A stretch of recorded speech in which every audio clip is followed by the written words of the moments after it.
Happy Sunday, everybody. So, being that it is my buddy's feast day today, St. Padre Pio, I thought I would share a few miracles that have taken place in my life through his intercession. And so, just very quickly, before I begin, I'm going to set out the Catholic disclaimer that we do not worship saints. They are our friends in heaven with Jesus, and we ask them certain favors as maybe you would your earthly neighbors here. If you have a neighbor and they're down the street and you need a cup of sugar, maybe you would ask that neighbor for the cup of sugar. And so that's how we as Catholics view saints. And so when we look at their pictures or statues lovingly, it's the same as you would do if you had a loved one that passed and you're reflecting upon their picture. You're certainly not worshiping your loved one that has passed. You are thinking about them and loving them and seeing their face. And so that is the same for us. So just a quick story, very, very quick. When I was younger, I was 25, I was pregnant with my fourth child, Joseph, and I unfortunately was very ill and was told that I was going to die. And so my heart was very weak, and they didn't feel that I would be able to continue with the pregnancy safely for myself. And so they had actually told me to have an abortion with my fourth child to save my life. And so readily, obviously, I declined that and decided to leave it in God's hands. And so what they did was they followed my pregnancy very closely. And so I would continually go in, obviously, for myself every 3 days to be checked and monitored, as at that point my I had a heart issue. My heart was shutting down, and so during my fourth pregnancy with Joseph, I was suffering from congestive heart failure and a grossly enlarged heart. I had AFibs and AFlutters, which is two different things. Both are life-threatening. And at rest, my heart would beat at 160, 170, 180 beats a minute. So I was a very sickly person.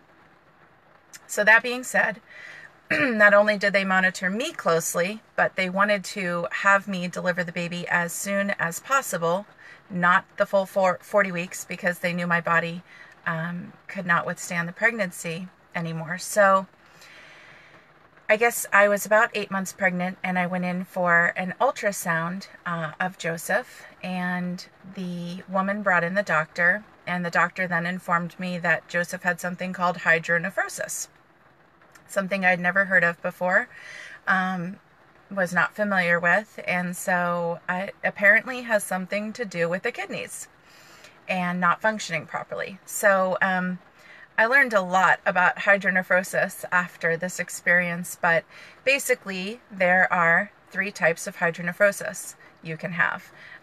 So if a child is born with this condition, sometimes it can be cured by an operation. Another way to help it or cure it is to give antibiotics.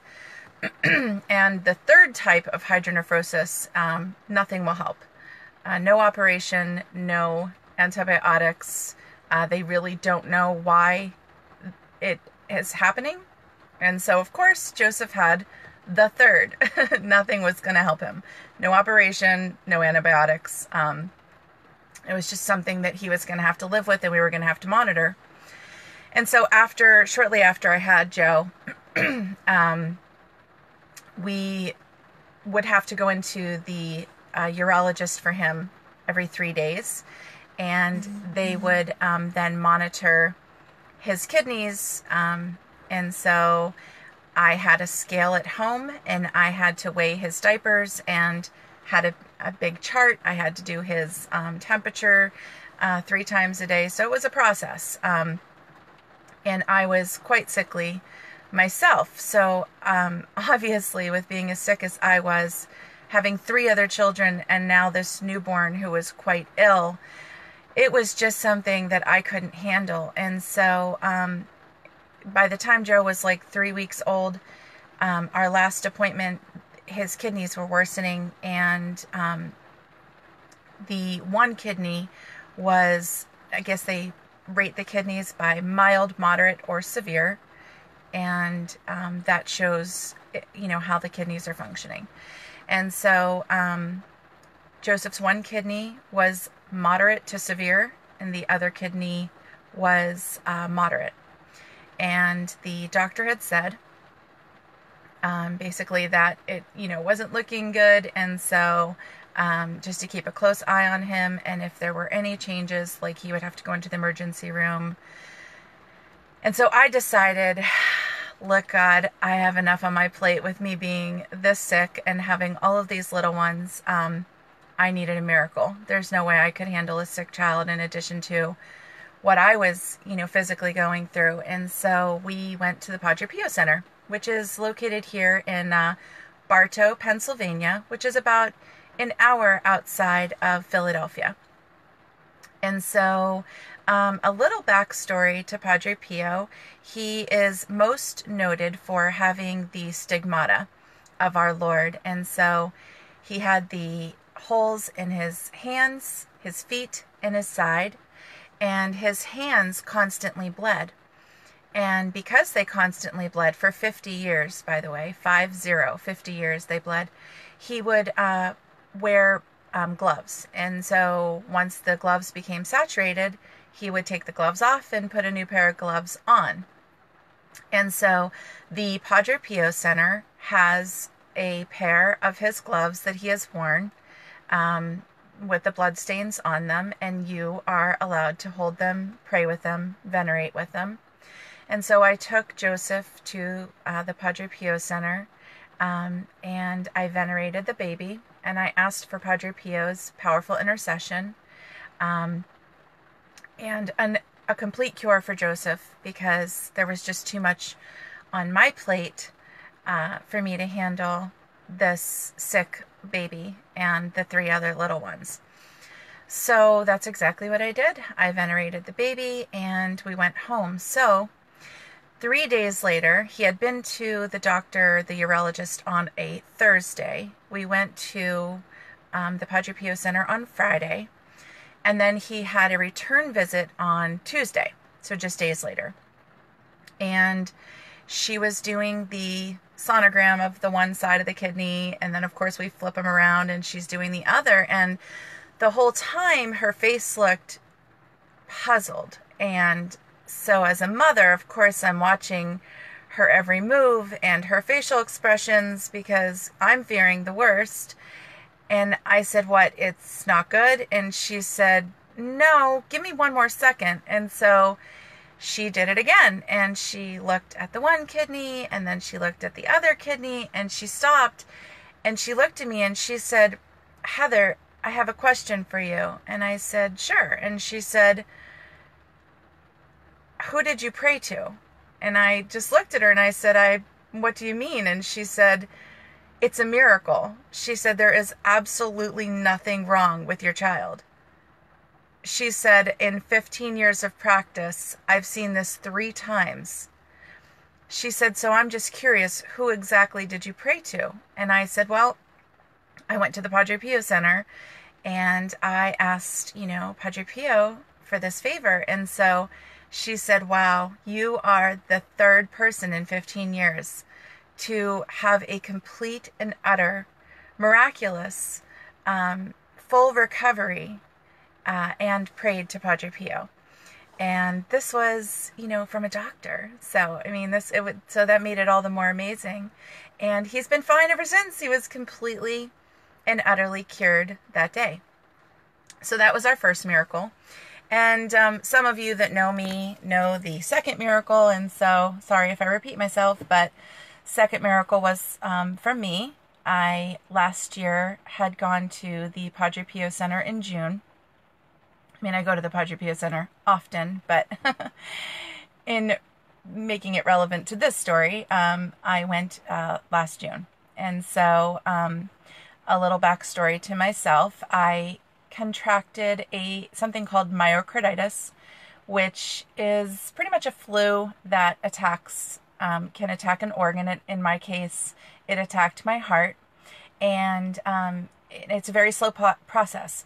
Excuse me, it enters your body very slowly, and then it can take up to 20 years to exit your body if you live.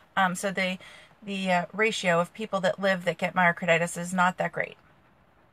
A lot of people, pass away because it is very aggressive.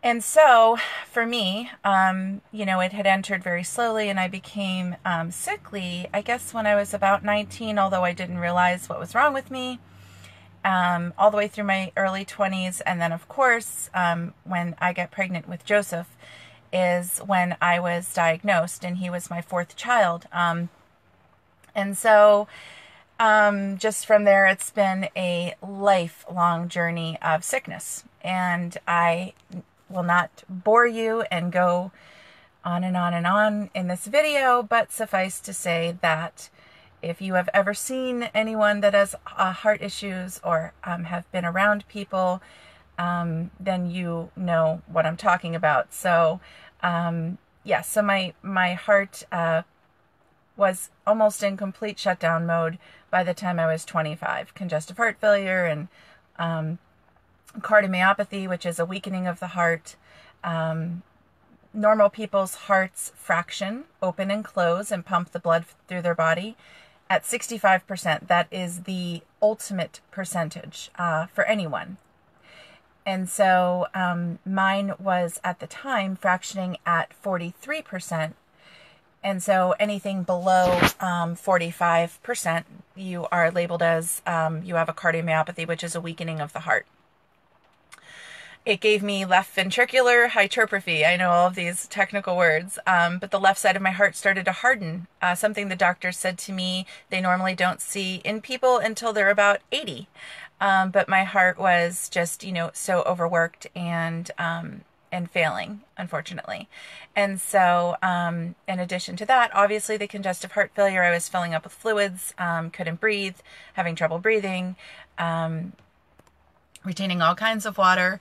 And during the pregnancy with Joe, of course, there was nothing, they could do for me. There's no medications you can take during a pregnancy for your heart, because anything that you would take would, of course, affect the baby. So there was really nothing medically they could do for me during the pregnancy, and that's why they suggested I did have the abortion, because, they said that your body is not going to, make it through this pregnancy. And so you have 3 other children to live for. And so, we powerfully suggest that you terminate this pregnancy so that you can live for your 3 other children. And again, of course, I said no. So from there, I just got progressively worse. And to say I was on death's door is an understatement. So I was pretty much in and out of the hospital, dying here and there, coming back. It's been a journey. And so after I had Joe, which, of course, they induced me early, and, I had him about 4 or 5 weeks early.